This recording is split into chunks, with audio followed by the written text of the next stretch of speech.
is to take it personal, cause the devil is a lie, eh? I'm telling you the truth, eh? It's all in what you do, eh? Some things you gotta do, hey, hey, hey, hey, hey. Barbershop Conversations, man. Feel free, hit the subscribe button. Don't forget to join the Patreon. Follow me on Instagram. Don't we go live every night during quarantine? And we got a special presentation pre-barbershop. We got Bob Arum coming in the building, man. Everybody know him. It's just going to be a great time. It's going to be exciting, and we're just going to catch up with Bob Arum. But more importantly, it's Malcolm X's birthday, Tuesday, May 19th. And for those of you who don't know Bob's history, we're going to jump into it and how he started with Top Rank and worked with the Kennedys and stuff like that. So I'm very interested to get his historical perspective. And we're going to roll right into it. He should be calling in the next 45 seconds. And I'm just excited to have him on. You know what I mean? As I tell everybody, Bob is one of my favorite interviews because he and I don't agree on many subjects, but we have the ability to stand face to face and have great conversations and or dialect as it relates to topics. So I'm real excited. We'll obviously talk about the particulars, obviously, Shakur Stevenson, Bud, what's going on with Fury, Wilder, and stuff like that. And it's just going to be a good time. So we're just going to rock out. And I appreciate you guys tuning in. Don't forget, we go live tonight, 9 p.m. Pacific Standard Time. The Hall of Famer should be calling in shortly. He just hung up. He gonna call right back. And we go jump right into it. So I'm excited for this interview, man, because I've always wanted his historical perspective on the Nation of Islam and Malcolm X and the origins of his affiliation with Muhammad Ali and the Nation of Islam and Herbert Muhammad. And so much of this may be new information for Bob Arum. Hopefully, hopefully I do your introduction some due diligence, man. I appreciate you coming on, man. My pleasure. Oh, thank you. So we'll just go through the particulars real quick, and then when I say I'm excited to get your historical perspective on boxing as it relates to the Nation of Islam and the Kennedys and all that, I'm super duper excited. But let's go through the particulars because people are going to say, Fred, why you didn't ask him about what's going on with the rematch with Tyson Fury and Deontay Wilder? Can you give the latest on that? Oh yeah, I mean, we're stuck now in a pandemic. Mm-hmm. We don't know when we're going to be able to do events with live gates. Mm-hmm. We're exploring locations outside of the United States. I think we're pretty hot on coming up with one of them. Mm-hmm. But one thing is sure, that fight's going to take place. And all this nonsense talk of step-asides or anything, I mean, that's just not going to fly. Fury, I talked with Tyson last week. He's, preparing mentally to go ahead for the third fight. Mm-hmm. I talked with PBC guys last week, and they're ready. Looks like October is going to be a little too early. So we're looking for November, December. What's some of the hotbeds you're looking at? China? I can't talk about that. Okay. I'd rather not talk about that, but they're out of the country. Okay. And there would be fights. There would be places that are as safe as possible. Okay. From the coronavirus. Now, with those purses being so high, is it almost impossible to have that fight without a live audience? Yeah, I mean, we took in $17 million on the gate on the last fight, and how do you replace that? Absolutely, unless you can get a site fee outside the country. Now we've had, we're going through proposals from places which have had very little incidence of the coronavirus, and seem like they have, at least for the moment, dealt with it and are more prepared to do fights before live audiences. Gotcha. And those are the places that we're concentrating on. Okay, so what was your reaction when you heard all the commotion about the step aside money and Pulev's gonna take it? Pulev is your fighter, Fury's your fighter, and well, again, you cannot stop media speculation. Gotcha. You cannot stop. I mean, these people were throwing out insane numbers for step aside without even consulting either the principals or the people behind the principals, like the Wilder people, like the Fury people, and they were making this stuff up. I mean, it's like almost like mind games that they were playing. I don't think they were being malicious or anything, or saying that that this was on the table, but they were playing as if they were puppet masters. Gotcha. How, hey, pay this guy, step aside, pay that guy, step aside, do that. Ludicrous. And as far as the Pulev Joshua fight is concerned, I've been talking to Eddie Hearn, who promotes Joshua, and he's on track to get the fight done this year. Okay, so can that fight be in his backyard at all? No, I don't think that. Okay. No, again, I mean, that fight, Joshua fight needs a live audience or a big site fee. Gotcha. And unless Eddie's father, Barry, is prepared to put up a big site fee, it can't take place in his backyard. Okay. Now, Shakur Stevenson, is there any truth that he's coming back first, second week of June?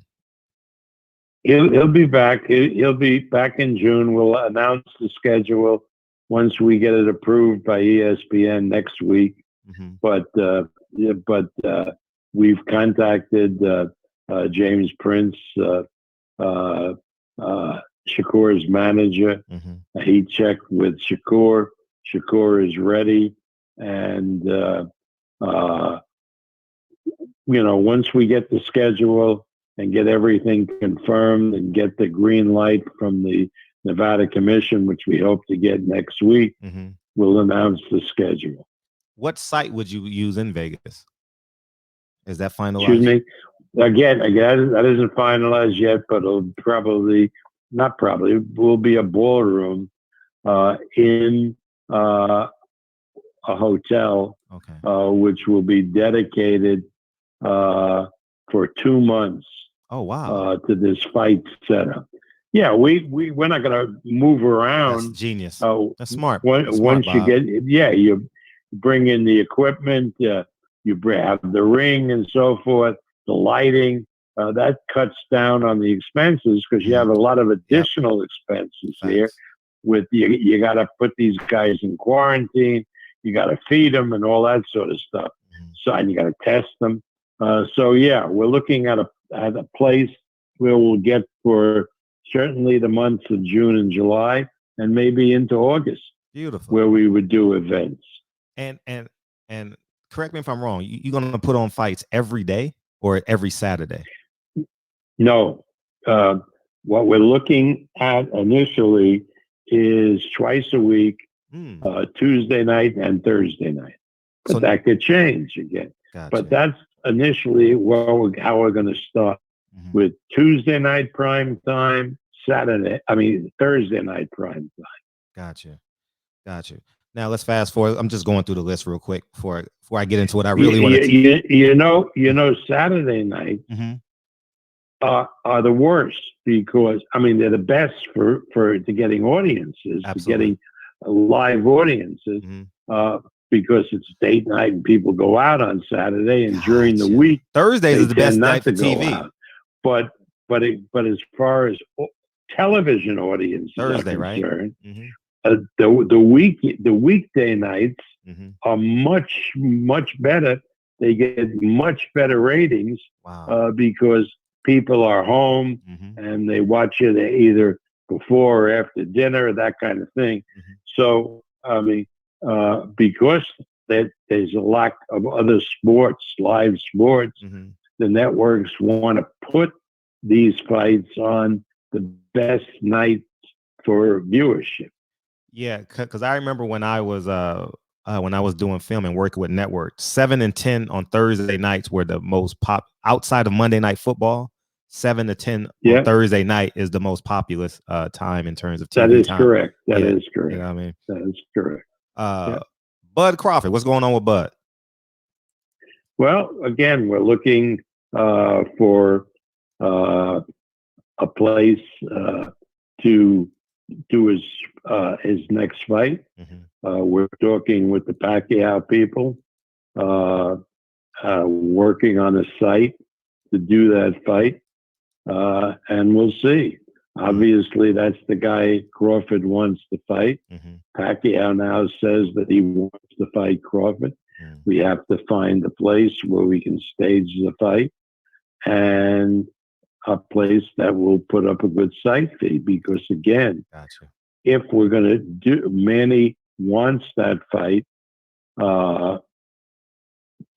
sometime before September or in September. Mhm. Doesn't want to wait towards the end of the year because he has uh, sessions in the Senate in the Philippines. Gotcha. So you can't do the fight in the United States in that time because you can't do it without a live audience. Mhm. So we're looking for sites outside of the United States. Any truth there, or how hot is Kell Brooks, Sean Porter being alternates or secondary opponents? Well, yeah, I mean that's true too. But where do you do a Kell Brook fight, and where do you do a Sean Porter fight Mhm. without an audience? You know, that's the big problem with I big know. ticket fights.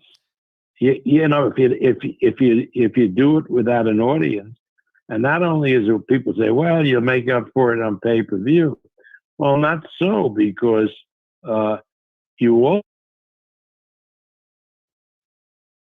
you know, Mhm. these big fights comes from closed circuit, from restaurants and clubs and so forth, most of which will not be available now Mm. because of the lockdown. There are a lot of real problems that are not boxing problems, that they're world problems Mm. that affect this situation. Is would fighters, in order to put on these fights, if you can't get site fees to happen in America, like a Florida, does it have to be pay cuts? So let's say, for example, if Terrence Crawford is worth $3 million and Sean Porter wants $2 million or $7 million, like compared to Amir Khan, would they have to willingly take pay cuts to keep their checks coming in? Well, how else do you do it? I mean, Mm-hmm. unless the promoters become charities Mm-hmm. and are going to finance these events out of their own pocket Mm-hmm. with no hope to recoup the money. I mean, that's unrealistic. I mean, there's, I would, as much as I would love to do a big fight, uh, it's unfair to ask us uh, to take a loss to finance these fights to the level that they were financed before, Mm-hmm. when all these revenue streams have been cut off. Gotcha. In other words, a fight that cost like $8 million, which was realistic based on television revenue, based on live gate, based on maybe closed circuit if it's a pay-per-view fight, based on sponsorship. If those revenue streams dry up, who's going to make up the difference? So there will be a negotiation with fighters to take less, and it still doesn't put the promoters in a position where they've recouped all the lost revenue. Gotcha. Everybody is going to have to make sacrifice. Mm. And that's tough to do when just yesterday they were making career high paydays, right? Well, yeah, I mean, Uh-huh. it's yeah. I mean, look what's happening in baseball. Mm. You know, the season is, and they can't, the season's cut down. They have, they're going to have to do these events without gates and just rely on the television revenue. And the league has asked the players to share in that reduction of revenue. And the players are saying they're not willing to. Well, the owners aren't going to go forward with a season where they're looking at horrendous losses. So that would mean that baseball isn't played. And that's sort of silly as far as the players are concerned, because to get 3/4 of a loaf rather than no bread at all seems to me to be a no-brainer. Gotcha. How has the COVID-19 affected your bottom line? I heard Dana White come out and say maybe you're not doing too well. You were well. How could you do well? How could you do well when you're not doing events? I mean, I you know, we have a large staff. I'm not going to lay off any of my own people. You know, we're going to keep paying our salaries of our matchmakers, secretaries, and everybody, because we always considered ourselves a family. And obviously, that's costing us money to operate every month, just like other businesses are in the same situation. How long could you sustain that? Yeah. How long can it last? How long could you sustain hopefully that? It's not gonna it's not gonna last any longer, because we hope to be up and running in June. Gotcha. And I hope, because laying off, I was a part of the 2007, 2008 layoff class, you know what I mean? And it impacted me greatly. You know, understand what I'm saying? Right. And we don't want to do that. Our people have been loyal to us, and they've worked very, very hard. And one of the reasons I think they were willing to do that work hard is they knew if there was a situation like this, nobody imagined it would be this bad, that we would protect them, and that's what we have. Gotcha. Teofimo Loma. So that fight basically has to be off. I heard something. Well, Teofimo Loma, my hope is to get that fight done in the United States in September. And, you know, that fight isn't crazy numbers. The fighters will have to take a little less than they were hoping for. But I'm optimistic I can get that fight done. Once we get, and I talked with Egis Klimas, the manager of Loma. Loma has a green card. Okay. And we hope to get him over from Ukraine without the travel ban within the next couple of weeks. Gotcha. In which case, Lopez, of course, is here. We can get that fight scheduled without an audience in September or October, the latest. So I hope we can get that fight done. I really do. That fight has to be done. Lopez doesn't want an interim fight. Loma doesn't want an interim fight.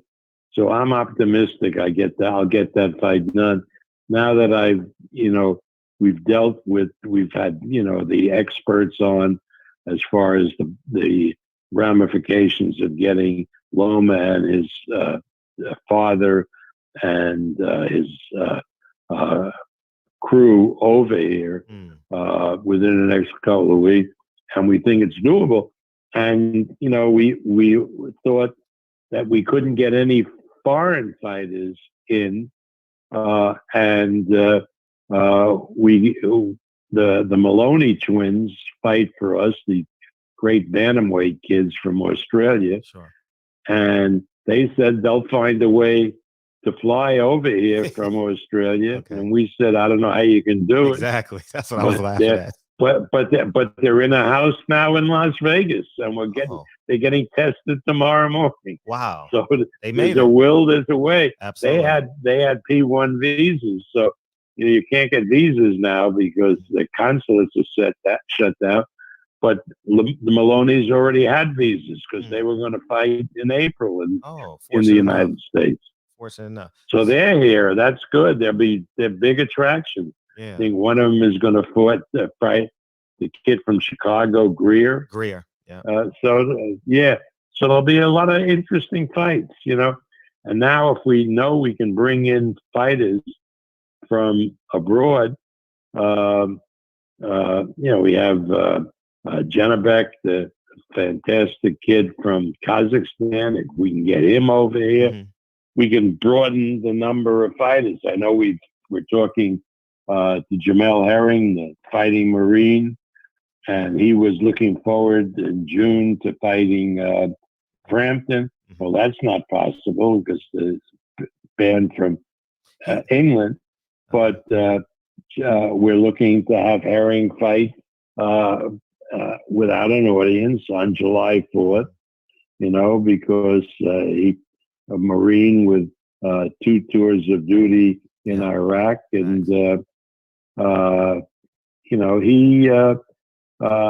he epitomizes an American hero, which he is.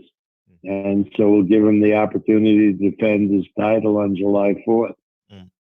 That was a great idea. Even Oscar stole your idea. but I will say this about Jamel Herring. As a boxing fan, I love rooting for Jamel Herring. You know what I mean? Just his 2 tours of duty. He's a real credit to the sport. He is, absolutely is. Any truth to Devin Haney, Teofimo Lopez, if Loma can't get a visa or the money's not there? Would that be a cheaper fight? More going to get a visa. Okay. No, it's not a cheaper fight. Okay. Not a cheaper fight. Okay. And, Devin Haney will get his opportunity. I mean, there's no reason Haney really could very well be a top lightweight. And I like the kid and I like his father, but he doesn't have a resume like these other people. Garcia may not be as good a fighter or maybe better, but Garcia has a better resume than Haney. I mean, Haney really has to go out and fight guys like Luke Campbell and guys like that to prove that he belongs. But again, if Lomachenko and Lopez happens like I believe, and say Lopez wins, and if Teofimo wants to fight Haney, then I'll get that fight done. Yeah, before we move on to the historical perspective, this has a lot of merit to do with the historical perspective. Do you I know Lomachenko is your fighter, but do you think franchise champion with Muhammad Ali on the belt, other fighters who have earned it, Sugar Ray Leonard, which is one of your favorite fighters? Do you kind of side eye the franchise champion tag, or do you just say, well, it's boxing? I really believe, the franchise thing is a direct result of this reliance on mandatory fights. What's become plain is that mandatories are becoming more or less a racket. That, that guys get into mandatory positions and force a popular champion to fight them when they're not an attraction at all. And they don't merit that. I mean, the Thai guy, who's the mandatory, or I can't pronounce his name, for Josh Taylor. I mean, what are they talking? So many of the mandatory guys are essentially non-entities who, because of politics, got in the ratings, and because of the fact that guys above them either lost or won titles or whatever, they become the number one contender. And to a large extent, it's a waste of time for a big champion to fight guys like that when they could fight better and more attractive opponents. Gotcha. And that's why Mauricio Suleiman in the BC came up with the idea of franchise champions as a reaction to that. So everyone, to sum it up, make more money. What? To sum it up, no, it's more not fan friendly and more money. It's more attraction. More attraction. I mean, okay, gotcha. Yeah, I mean, again, you don't know how hard it is for promoters to deal with these mandatory situations.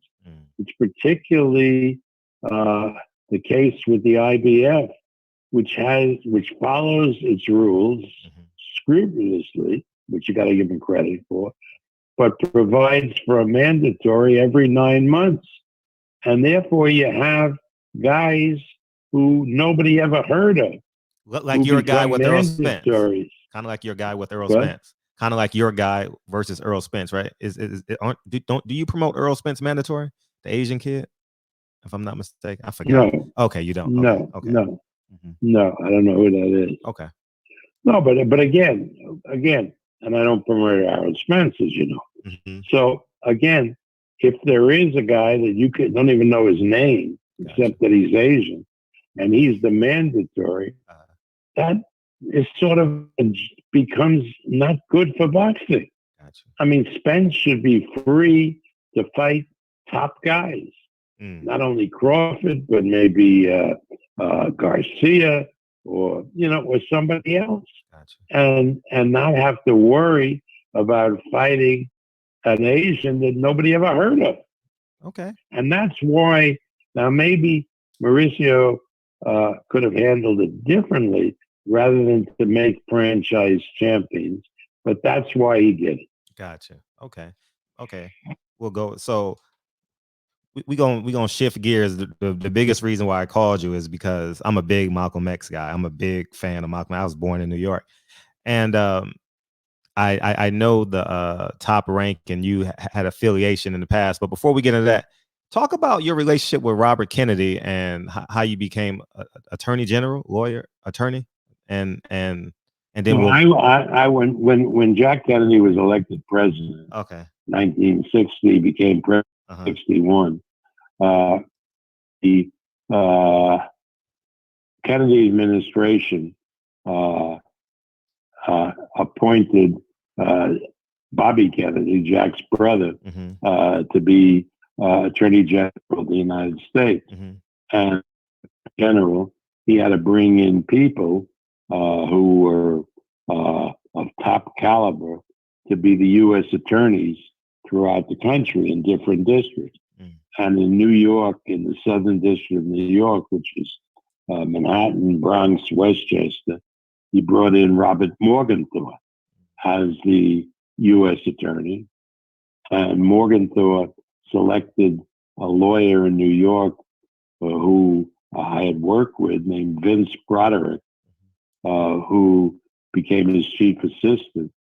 And they recruited me to be the head of the tax section in the U.S. Attorney's Office in New York, the Southern District of New York. And I had been a big supporter, of Jack Kennedy.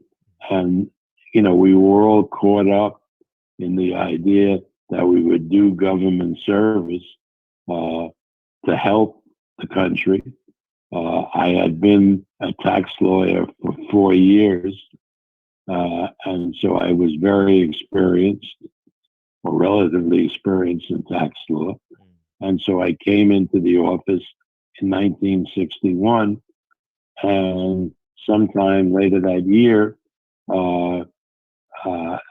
I was called to a meeting by Morgenthau that the Attorney General, Bobby Kennedy, was coming in.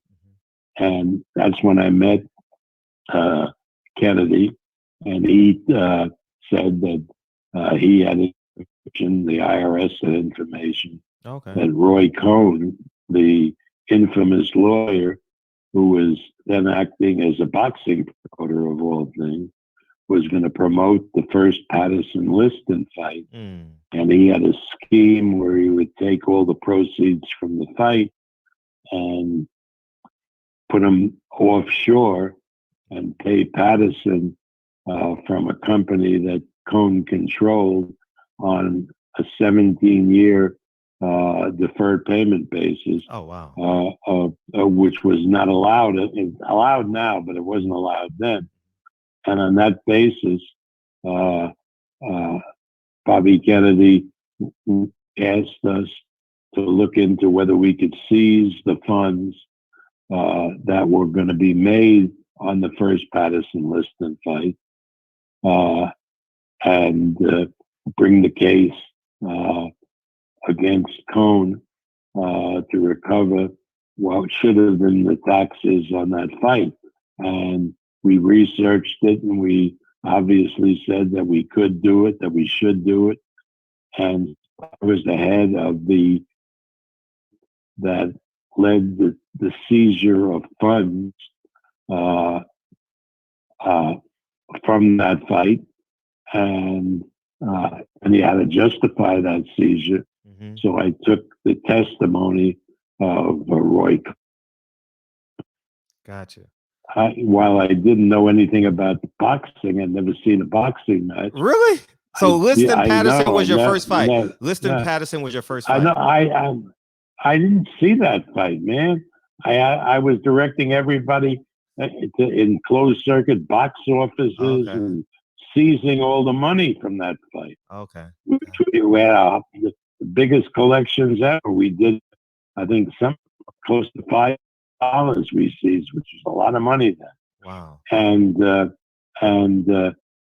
you know, I had no interest in boxing, but obviously I had interest in the issues relating to the seizure of the funds, which was different. Mm-hmm. But by the time I finished that case and taking testimony, I had learned everything there was to know about the business of boxing. Sure. Not left hooks and right jabs, not who should fight whom, but how the business itself worked, the revenue streams and so forth. So when I left the office in 1965, I went with a firm in New York, a company that was televising boxing, asked me to represent them, the firm and myself to represent them. They were doing a closed circuit boxing match between Terrell and Chuvalo, which was a WBA title because somebody had stripped Ali or something like that. And they weren't doing very well. And they asked me, like I knew something, what I would recommend to get something stirred up. And this was 1965, mm-hmm. and there had never, ever been a person of color who was a part of an announcing team for any sports telecast or any newscast. Remember, 65, it's hard to believe. Mm-hmm. And so that's what I said. Let's get a black guy and make him part of the announcing team. So they gave me the job. I tried Willie Mays, who said he didn't want to do it because he didn't know anything about boxing. Uh-huh. And through a friend, I met this lawyer from Manhasset, Long Island, who had sent Jim Brown to Syracuse and represented Brown. And we got Brown he was still playing football, to do that telecast as one of the announcers. I remember paid him $500. Wow. And it was Jim's last year in professional football. We didn't know that. And the closed circuit fights then were on a Monday night because there wasn't Monday night football. Jim came up. He had played Minnesota Vikings and came up to Toronto where the fight was held. I became friendly with Jim. And after the event, Jim said to me, "You shouldn't be the lawyer for these guys. You should be the." And I said, I didn't know anything about boxing. I knew about the business. Only one guy that made any sense, and that was Cassius Clay, and he was already taken by Cohn. And said, and he said, "Listen, I'll contact people I know in the nation, and I'll set up a meeting with you and Ali, as soon as I can." And 2 months later, Jim called me and said, "You got to meet me in, I think it was the Hilton Hotel in Manhattan." And I met Ali and his advisor, Herbert Muhammad. And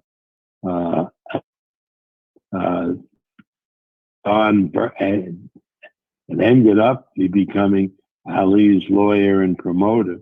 First, I had to go out and be interviewed by the Honorable Elijah Muhammad. Stop there. Talk about that. Don't overskip that. Talk about that in detail. Well, before Herbert was, and before they could make a deal with me, approval of Elijah Muhammad. So I was interviewed by him. In Chicago or in New York? He in Chicago. In Chicago. So you had to fly to his home. I remember a big table, and he was there with a lot of people.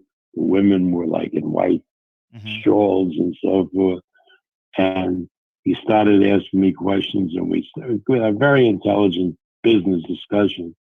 And then half an hour into it, his eyes clouded over, and he started talking about blue-eyed devils and spaceships and all kinds of crazy stuff. And I instinctively realized that the best thing was to say nothing and let that all disappear.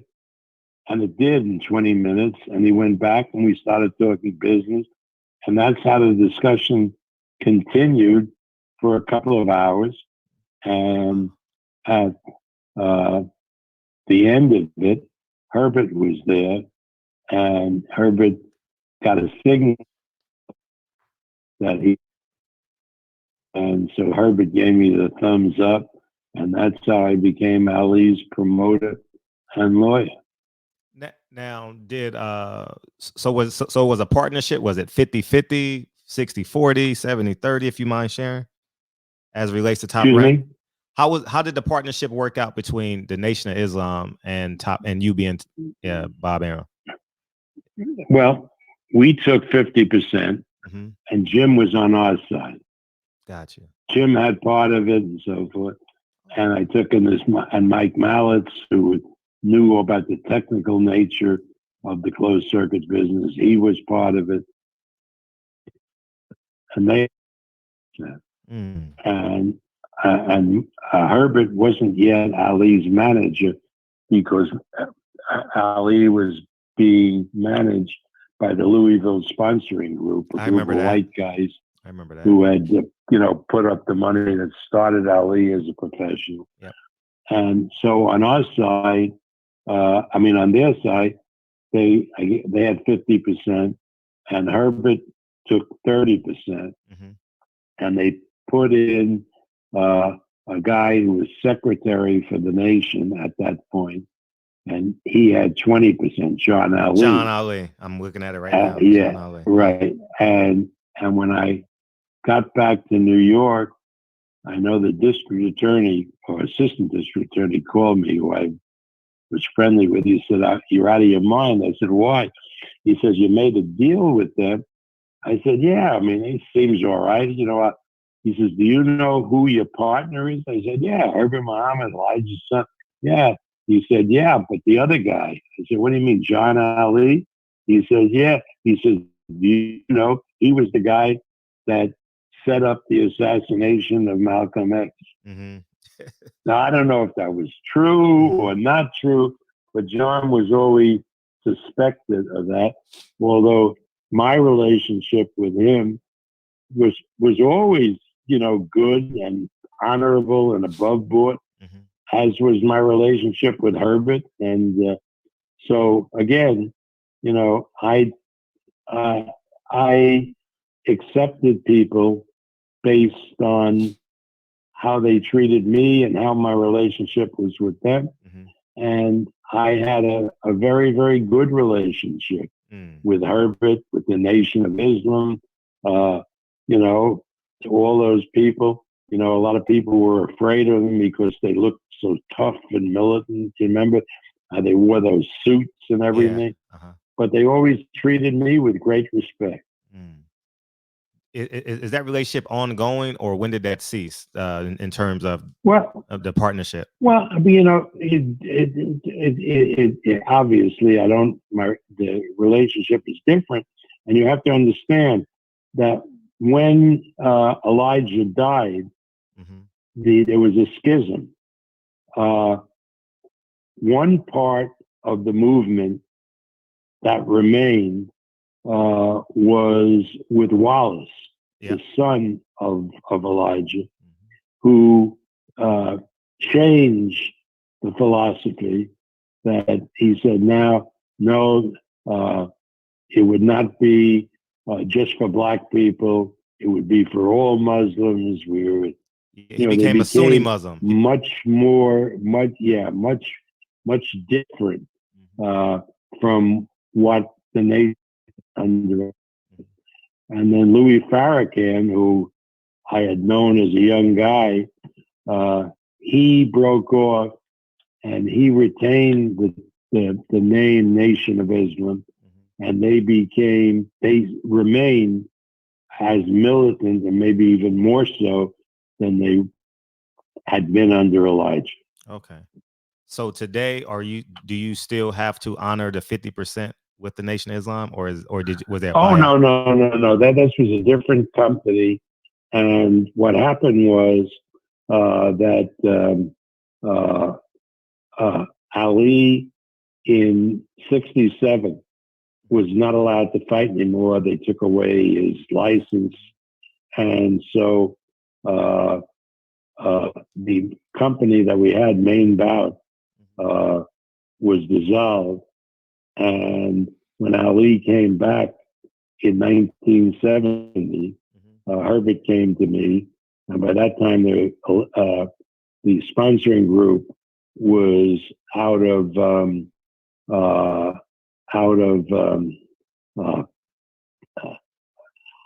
contract, and so Herbert became the manager. So he wasn't allowed to be part of a promotional company. Oh. So Herbert, myself and the son of the owner of the Astrodome, Fred Hoffheinz, formed Top Rank.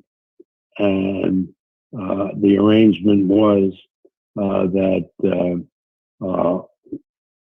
while Ali was fighting and we were promoting Ali, we would give a portion of the profits to John Ali.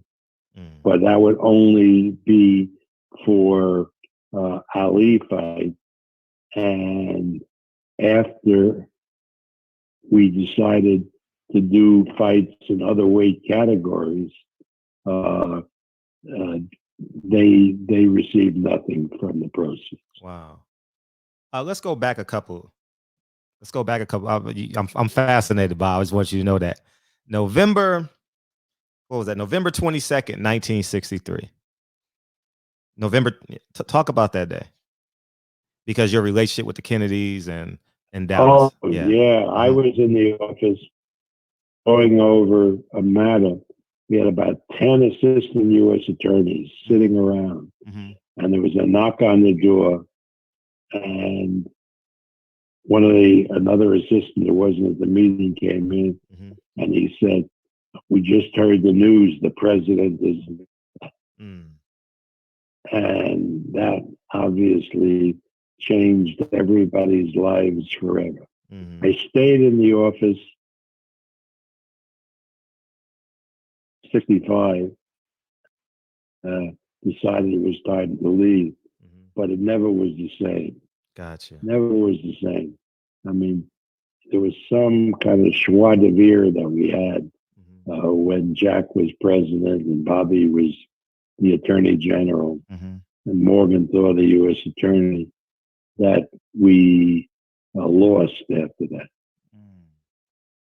Now, immediately after that assassination, Malcolm X made one of his most notable quotes, and he said, "The chickens have come home to roost." What's the energy in there in politics as it relates to Malcolm X quote, or even if that meant anything to you at that time? It meant everything at the time. Even and again, I wasn't part of it. I know that I'm just 65 from history. Yeah, exactly. But I remember Elijah Muhammad was so offended by that quote that he castigated Malcolm and stripped Malcolm of certain powers, and that led to the schism between Malcolm and Elijah Muhammad. And Ali, and remember, I wasn't involved then. I know that. And Ali, who was very close to Malcolm, who really brought him in to the nation. He was in Miami for the listing fight. Yeah, Ali opted to be with Elijah, who he loved, and turned his back on Malcolm. Now, you before we started the interview, you said you've never met Malcolm, right? Never met Malcolm. No, I came into the picture in 1965, and Malcolm was February 20th. long since dead. Yeah. Have you ever had any conversations about Malcolm X with John Ali, Herbert Muhammad, Elijah Muhammad, any of those three? That was a subject we kept away from. I was smart enough never to raise that subject. Okay. I mean, that was something, that was a win thing for me to talk about. So that remained buried. I know that. I heard to talk about it, but I wasn't going to raise that. Now, when you hear the name John Ali, does that sound true? It possibly could happen, or you just said it's just I have absolutely no idea. Gotcha. I know John Ali was accused as a secretary that he was the one that set it up, but he was never charged with the crime. Right? Never charged with the crime. And I did, because I became relatively close to John, I did mention to him, sort of gingerly, John, there's this rumor that you were involved in the assassination of Malcolm X, and John denied that he had anything to do with it.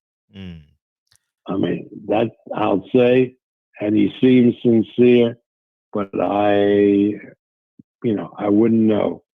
I wouldn't know. I know that, in his position as secretary of the Nation of Islam, it could have happened. Now, we know of the infiltration from J. Edgar Hoover.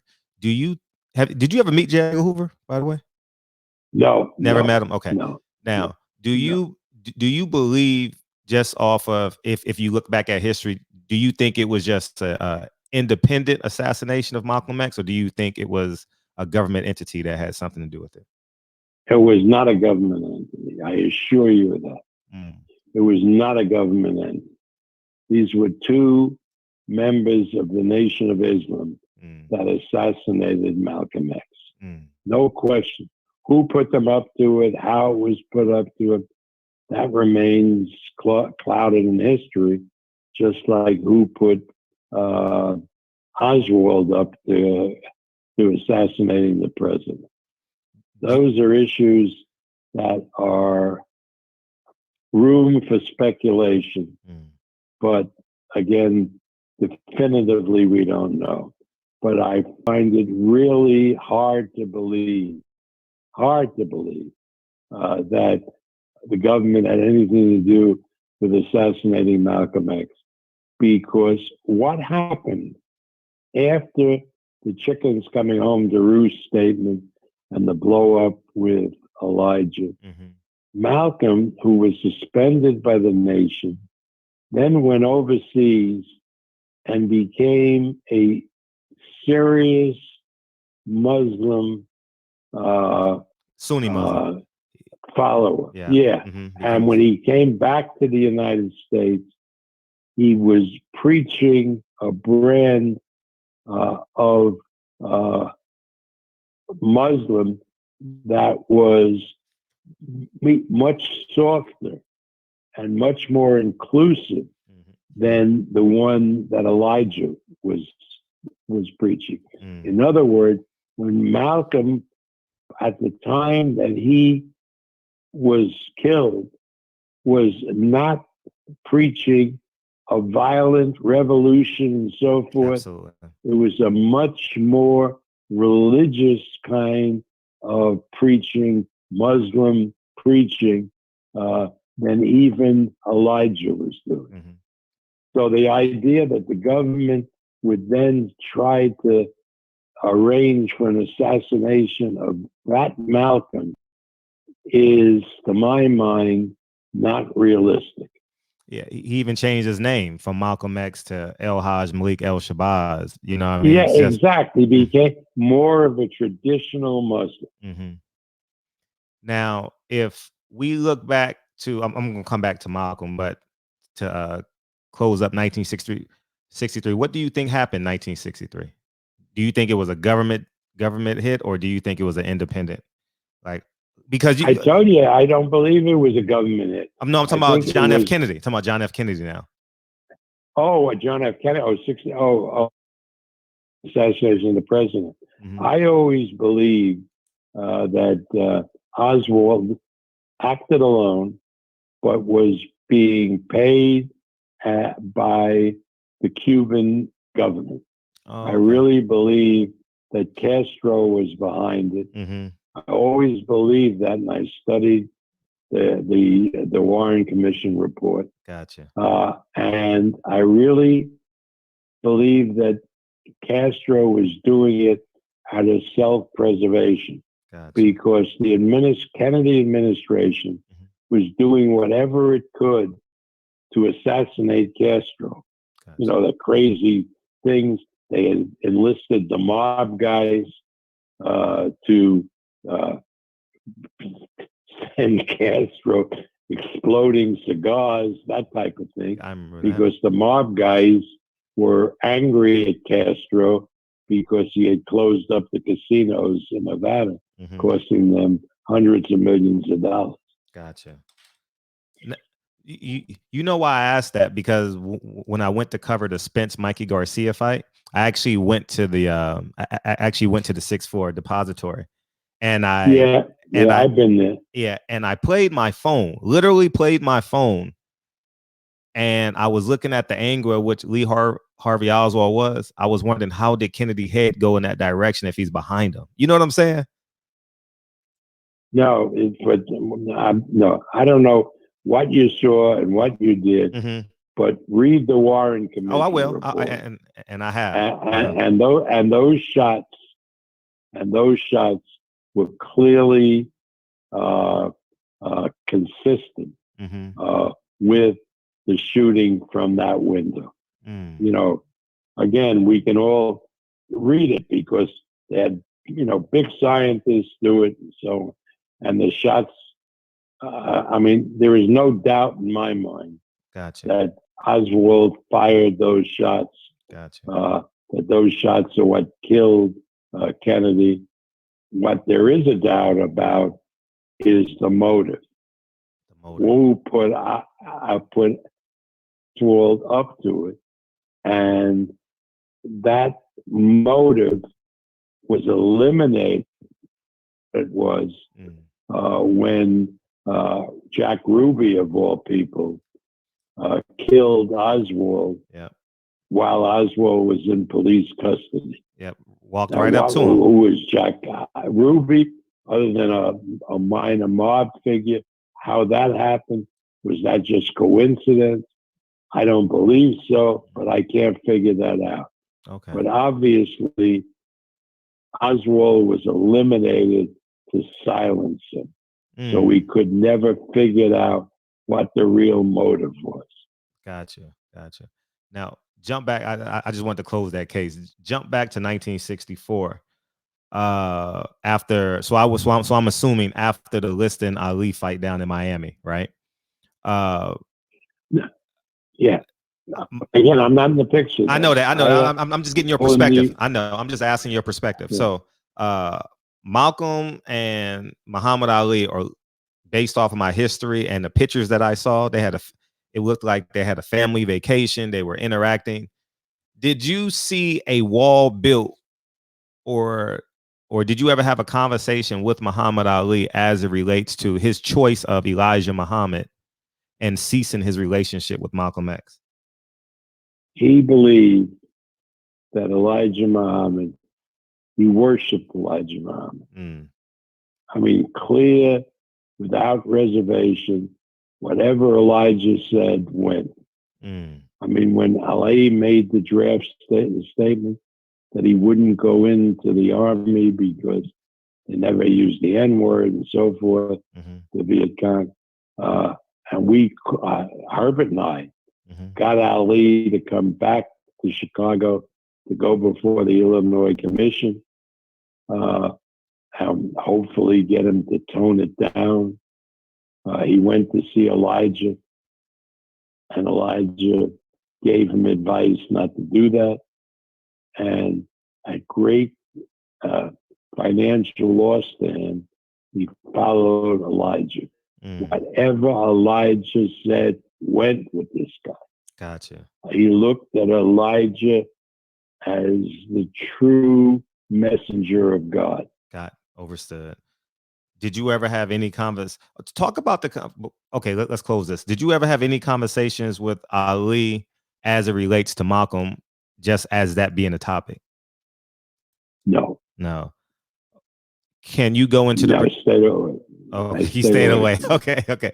Can you go into the particulars of the conversations, some that stands out because you know he saw him as a higher entity as it relates to Elijah Muhammad and Ali? Do any conversations and or quotes come to mention when you think of that relationship? Just he looked and talked about Elijah, that what Elijah was saying came from God. Gotcha. I mean, nothing. I mean, there was no artifice in it. There was nothing. He looked at Elijah as having been blessed by God and being a true messenger of God. Ali, without any question, believed that and led his life accordingly. How did you handle that duality between having a real personal relationship with the Kennedys and having a nation and having a relationship with the NOI? Because I think that, in my opinion, that the Nation of Islam, as it was then, not the current Nation of Islam. I mean, I had great respect for Wallace and so forth, but Farrakhan, I don't have respect for. Oh, we'll talk about that. But the Nation of Islam, as I recall it, was a force for good and not for bad. And even though some of their views could be looked at as being far out, they were not a danger to the United States. What do you mean by not a danger? Because they the government, that's looking to overthrow the United States. They were looking to establish dignity and self-respect in the Black community. Okay. Now, and that made them really, to my mind, a force for good. Did you ever did you visit Harlem a lot during that time? Yeah, sure. Talk about the energy as it relates to Harlem and the NOI, and can you give me a visual? I was born in Harlem, but just from your perspective. Harlem at that point was a very open kind of place. I mean, it was not unusual for white people to go there to have a meal, uh, to participate in some communal life. There wasn't the bitterness and the racial division that occurred afterwards. It was an open kind of place where I never ever had in those days any kind of concern for my safety or anything going there and meeting people there. It just you just didn't at that point. It was different. Okay. Now, with the Nation of Islam being in Harlem and Elijah Muhammad being in Chicago, how did you have to report monthly, bi-weekly, semi-annual to Elijah Muhammad as it relates to promoting I never reported to Elijah Muhammad. Everything I did was through Herbert and John, and they either reported or didn't report or whatever. But it was a real business relationship with Herbert and John. We talked a few times a day. Okay. Now you said now this is gonna get interesting. Now you said you had no respect for Louis Farrakhan. So obviously you knew Louis Farrakhan as a young man. Talk about the ascent. Young man, he played in a band, in the Nation of Islam band. He was a musician. Seemed like an all right guy. And then when he broke away and formed this group, which he called the Nation of Islam, I lost all respect for him because, the virulent anti-Semitism that he adopted, that had not been part of Elijah Muhammad and the Nation of Islam people that I knew when I was involved with them. One thing they weren't was anti-Semitic. Well, you were working. There began to be a lot of about whiteness, that type of dialogue. But even then, they weren't. I didn't sense any type of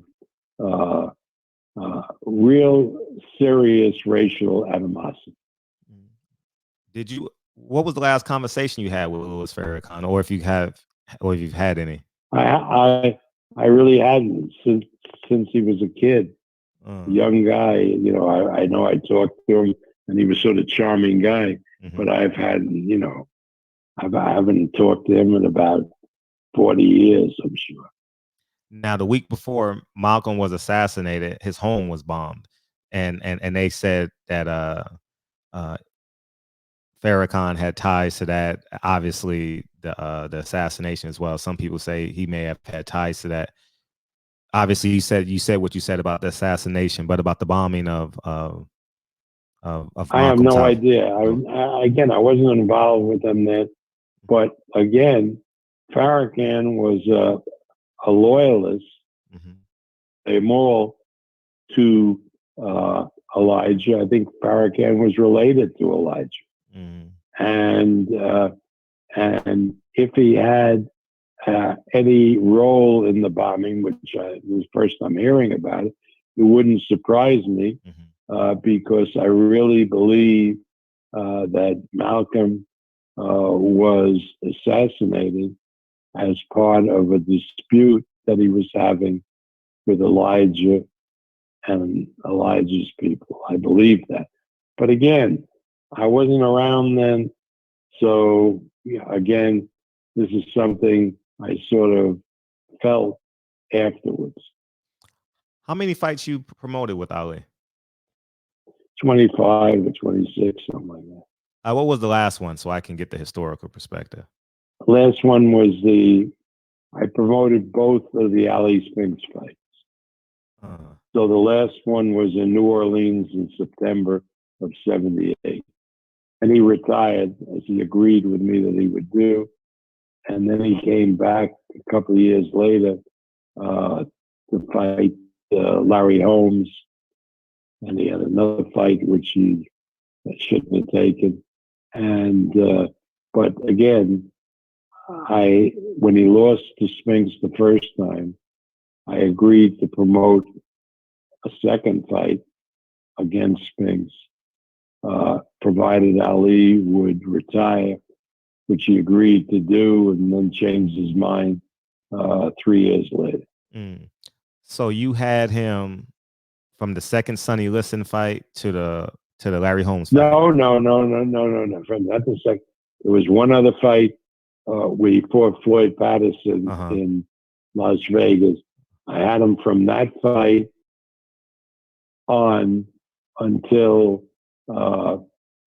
'74, and then King did the one in Rumble in the Jungle, Thriller, Manila, and some other fights, and then I started promoting him again with the Richard Dunn fight, and I did all 3 of the Norton fights.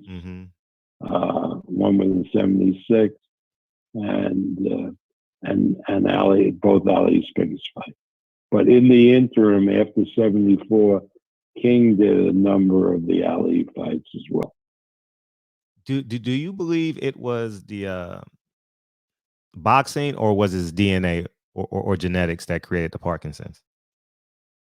I think it was the genetics aggravated by the boxing, because everybody, males in Ali's family, his father, his brother, all had, to one degree or another, Parkinson's. What's some of your fondest memories of Ali? I mean, just give us 2. I know that into it. There was so many. I mean, he had a great influence on my life, and he was a spectacular human being and very perspicacious. And but I'm talked out, man. I'm talked out. So let's see if we can just get this thing wrapped up. Okay. Well, you gave us an hour, Bob. I want to go ahead and I appreciate you, Bob, man. I'm gonna come back next month. I'm gonna call you again. We got to go through it again. I got a lot of stuff. You should see my notes on this damn interview. I appreciate you, Bob. Right. All right, good talking to you. All right, thanks, Bob. Appreciate you. So that's Bob Arum, man. We're gonna come back and do a part 2, part 3, part 4, part 5, part 6. You know what I mean? I kind of want to get these historical perspective, but I appreciate y'all, man. Don't forget, we go live every night during quarantine, 9 p.m. Pacific Standard Time. We go live. And don't forget to join the Patreon and click the link in the description box. And feel free to DM me. Okay. Any people else that you feel you want to invite into the barbershop, we're going to get it popping. So I appreciate you guys tuning in. Don't forget, we going live tonight, 9 p.m. Pacific Standard Time. We got Olden Polynice, who was a part of the trade that changed the NBA forever. You know, he was traded draft day for Scottie Pippen. And Scottie Pippen, in turn, played for the Chicago Bulls. And Olden Polynice went to Seattle, if I'm not mistaken. So anyways, barbershop, don't forget The Last Dance tonight, 6 p.m. So we're locked and loaded tonight with Full. And I appreciate y'all tuning in. I'll talk to y'all soon. Peace.